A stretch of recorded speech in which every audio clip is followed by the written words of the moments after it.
May mga tinig na sumigaw dahil sa bigat ng kanilang buhay. Walang sapat na pagkain, walang maibigay sa kanilang tahanan. May nangutang para mabuhay, may nagbenta ng kanilang bukirin. May mga anak na napilitang maglingkod dahil sa bigat ng kanilang gugol. Hindi ito ang buhay na nais mo para sa amin, kung iisa ang aming bayan. Bakit may inaapi sa amin? Isang bayan, isang puso, walang dapat maiwan sa daan. Kung may umiiyak sa gitna natin, dapat tayong tumulong at makiramay.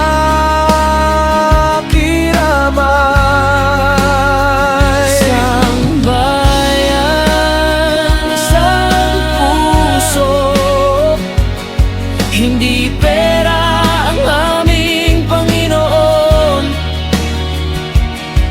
turuan mo kaming maging makatarungan at magmahalan sa isa't isa.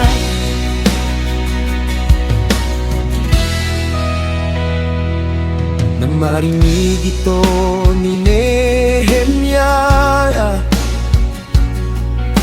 siya'y nagalit at nag-isip. Hindi niya hinayaang magpatuloy ang maling ginagawa ng ilan.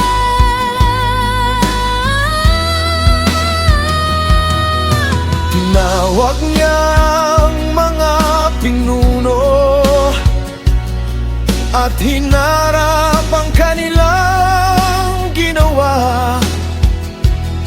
Hiniling niyang ibalik ang kinuha at itigil ang mapanlamang na interes.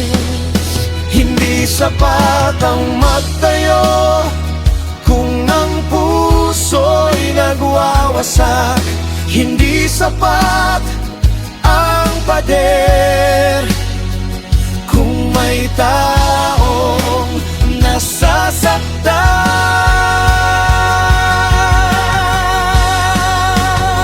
Isang bayan, isang puso, walang dapat maiwan sa daan.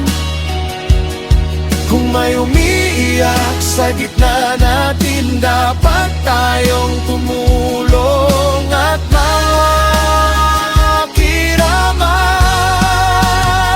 Isang bayan, isang puso, hindi pera ang aming Panginoon. Turuan mo kaming maging makatarungan at magmahalan sa isa't isa. Bigyan mo kami ng pusong bukas sa nangangailangan. Bigyan mo kami ng kamay na handang magbigay. Hindi lamang pader ang itatayo, kundi buhay yan may pag-asa. Hindi lamang lungsod ang ibabalik, kundi isang bayan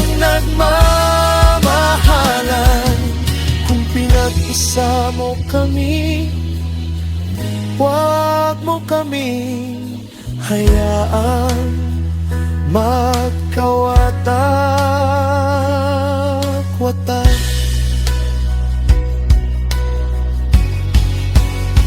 Isang bayan, isang puso, walang dapat maiwan sa daan. Kung may umiiyak sa gitna natin, dapat tayong tumulong at makiramay. Isang bayan, isang puso, sa iyo ang aming buhay. Turuan mo kaming maging makatarungan at magmahalan habang kami nabubuhay. Hindi lamang bato, hindi lamang pader, isang bayan, isang puso.